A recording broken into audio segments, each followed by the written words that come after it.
what I want to talk about is student loans in Britain particularly, but the same message applies to America.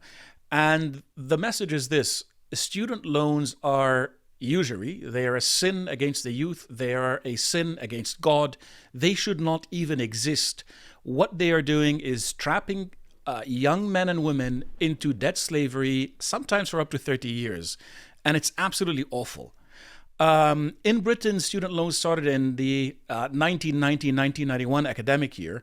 There have been around 8 million people. There are right now, I think, around 8 million people who are still paying off student debt. And in England, there is 1.6 million every year, or in all of Britain, actually. In England, it's 1.4 million. With all of the other countries, it's 1.6 million every year, adding student debt and entering into this program and borrowing. Anybody can apply, even if you have an ILR, even if you're not a citizen, you can apply. If you're a refugee or if you have protected status, you can apply and get a loan. And you can borrow both for your tuition fees and for your maintenance, that is your personal expenses.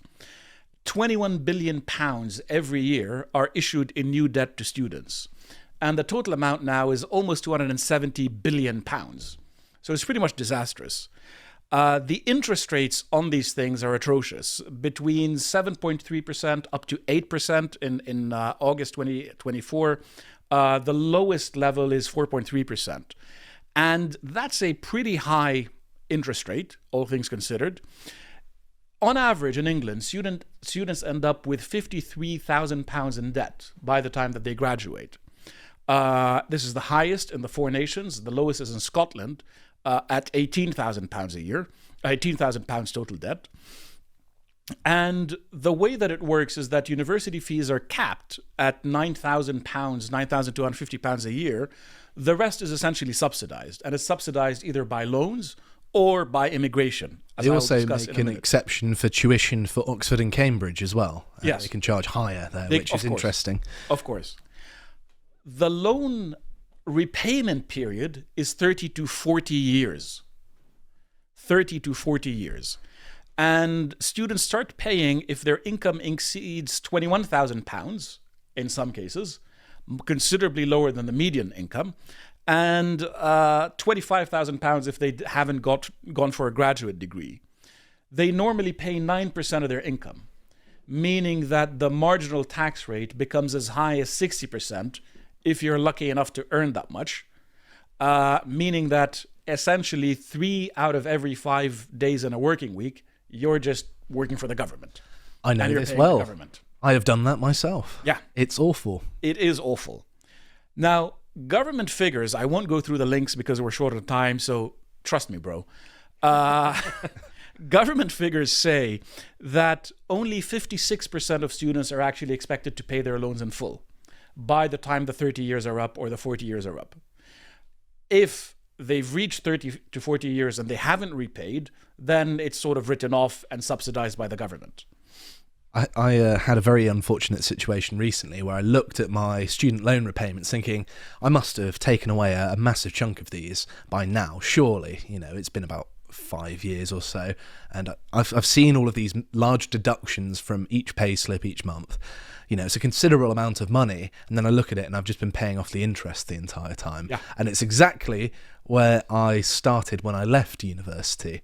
So all I've done is it's not moved. Yes. So in theory, that's going to remain the same unless I earn astronomical sums, the same until it gets written off. And even then, earning astronomical sums will only maybe start to break out of the interest payment. And there's an additional aspect to this that I think gets overlooked, is that these loans are also assessed based on parental income. So I got the lowest loan I could have possibly got because of my parents' income at the time, because unfortunately they retired only a few years after I finished university. And it meant that I was getting about half of what everyone else was getting, which seems kind of good, but in actuality no one's paying it off anyway, so it doesn't really matter. So all it was doing was punishing my parents for being successful, punishing me, and so I had to work 20 hours a week to pay my rent and pay for food, whilst other students could sit on their asses, quite often not do their dishes in my shared house as well, and left me to do it. So I was having to do university work. Additional work outside of work. So sometimes I'd be awake for 48 hours before I actually got some sleep because I had to go to my studies. I'd work a job in a bar that would stay open basically all night because that's the only job I could do that would match my university hours. And therefore, I'd be doing 48-hour shifts of university work, and then going home and doing housework as well. That is inhumane, in my opinion. Listen, so if you want to understand why the youth are radicalized, speak to Mr. Josh Fermi here. If you're going to university and your flatmates don't clean up after themselves, don't touch their dishes, only clean yours. Disgusting. That's just what you got to do. Now, of the 56% of students who are expected to fully repay their loans, they will only fully repay by year 31. So it's a sort of permanent burden that you're stuck with. And the other 44% who aren't expected to repay their loans, well, everything that they get extra pay, that's going to sort of go into loan payments, and they're never going to make it anyway. And they're never actually going to make it anyway. So it's an insane burden that students are being put under. Just want to show you a couple of graphs here. The loans are much higher than repayments, and interest is climbing at an insane rate, making this ridiculously unaffordable. Now, under the Labour government, students are going to start paying pretty much when they hit the minimum wage. So the idea that this is some kind of subsidy that helps poorer students rise up the socioeconomic ladder, absolute nonsense.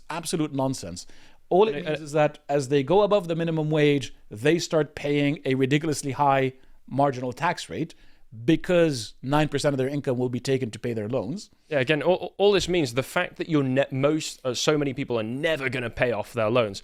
All that means, every single wage, every single payment that you get from your wages at the end of each month is going to have that student loan debt taken out of it. And that's never going to go away until 30, 40, 50 years down the line when they write it off. So that's always money that is being taken from you. Exactly. So if you graduate with 50K in debt, you, as Nick 30 ans explains to us, you won't be able to get a job that pays you anywhere near enough. You will be effectively under a 50% to 60% marginal tax rate because everything else, all of the unproductives are being subsidized by the British government. Wonderful. And foreigners are being imported to be subsidized. Absolutely great idea. And then you get your phone stolen. It's almost like the government by design. Yes. It is very much by design. And if you think your chances improve by going to a top quality university, no, they do not. This is according to the Times. They did some Freedom of Information Act requests to investigate this question, and they find in a typical year, 57,000 graduates of the 24 universities that are referred to as the Russell Group, that is the top universities, typically start paying back their loans. Now this number has dropped to 44,000. So big drops in the number of students who are finding the kinds of jobs who will enable them to pay. And if they ever find jobs, well, they're going to be taxed into oblivion. I went to a Russell Group uni, and it was a brutal job market, even pre-COVID. Yes. People don't realise when you come out the other side that no one actually cares that you've been to university. Nobody cares. It doesn't really matter. Not just that, with a lot of the analysts that I was training, the first 2 years of training them involved undoing the brain damage caused by a university education, making them see the world as it actually is. Because I was training analysts, political analysts, security analysts, etc. And the assumptions that they came out with a university degree were just so stupid. And it took 2 years to just sort of clean that up, at least, and get them to think straight. So it's not actually a help, it's a hindrance, at least in my field. At the University of Oxford, the Times continues, the number of graduates starting repayments within 2 years of their degree dropped 31%. At Cambridge, it dropped 29% between 2019 and 2024. So the students who are borrowing money to go to elite universities aren't able to repay their debts. They will end up being employed at a lot less than what their degrees are presumed to be worth. And if they manage to climb up the income ladder, they are going to be taxed for it into oblivion. Add to it that women are a lot less likely to repay in full. So one government study that I have here is saying that only 10% of women are expected to repay their loans in full. Only 10%, compared to 36% of men. This is based on previous figures. So it's really horrific that 90% of women, when they graduate from university and presumably are looking at whether or not to start a family, find themselves carrying an insane amount of debt. And if you're a man, you have to ask yourself, well, given the marriage market and how easily marriages are breaking down, do I want to marry somebody who is going to saddle me with debt and then take half of what I have? Like, if I save this woman from her debts, is this in fact a good investment under the existing marriage and divorce laws in Britain? Big question. It's funny you say this, because most of the women I know in my life that are doing very well for themselves didn't go to university, and in fact are actually keeping a lot more of their paycheck than people who are very educated, got some of the best educations money can buy, but are, stuck maybe living in London. Yep. Basically slumming it, living paycheck to paycheck, even though they're in a high-paying job, just because the cost of living, the university tuition, you're basically a slave to the system. Well, yeah, it's the system designed to keep you poor. There are all of these different thresholds in England, whether they be a student loan threshold or a tax threshold, where it all is trying to even you out. Yes. It's trying to keep you at the same level of pay. So you get a little bit of a pay bump, absolutely wonderful. But the tax might change a little bit. Maybe you've knocked yourself into a different threshold within the student loan repayments, and it deducts just a little bit more. So maybe you get an extra $3,000 a year. Amazing. But actually, that will translate to 30, 40, 50 pounds tops each month. It's a disgusting system. And then you have to ask yourself, what's the effect of this on fertility? So somebody in the United States took the time to study the impact of different kinds of debt and to see what these do to women's fertility. And obviously, when they have student loans, that is associated with a decline in the likelihood of transitioning to parenthood, especially at high levels of indebtedness. So that means if you're in England and you go to a good university and therefore end up with a high level of indebtedness, you then become much less likely to form a family, to marry, to have children, to do the things that make life worthwhile.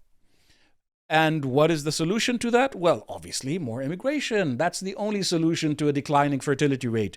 It's not that immigration is causing it, because a lot of jobs are becoming a lot less lucrative because of the competition for starter positions, because of the competition for wages, and given that immigrants like me will accept lower pay, the answer is to everything, let's bring in more immigration. And let's bring in their dependents. And let's immediately go on, and we'll immediately subsidize them as well. Exactly. So to keep the system where university fees are capped, 400,000 students are coming into Britain every year. And that puts them on a pathway to go into the job market, to become citizens, to, again, demographically change the country and crowd out the native population. That's pretty much what's happening. And what this shows is that the whole education system is broken. What should be happening instead is the 10% top students should be, regardless of their income, should be getting something like full scholarships to go and study STEM. Universities that rely on importing people to remain functional should close. And yes, the market should set the price for degrees, and there should be a lot less people going into education. If you're getting a degree in, I don't know, Spanish, what exactly are your job prospects here? If you're getting a degree in English literature, what exactly are your, or modern arts, that's my favorite, modern arts. If you get a degree in modern art, what you're getting basically is a pathway to working for Starbucks. That's where you're going to end up with a degree in modern art. And what are you doing in exchange? You are basically selling your future, selling your soul, making yourself into a debt slave forever. And it is very much a sacrifice to Moloch. You are sacrificing your children, your future, to get a piece of paper that increasingly means absolutely nothing, because you're competing with the whole planet for the value of this piece of paper. Usury is a sin for a reason. There's a reason why God says don't do it. It's a transfer of wealth from the poor to the rich, from the young to the old. That's exactly what's happening with student loans. It's a horrible thing, and it's destroying fertility, and it's destroying the youth's lives, and it's making them into debt slaves whose only purpose is to repay what they owe. Stop doing it. End this whole program. If you would like to watch the full uncut version that is also uncensored, head on over to lotuseaters.com to find out more.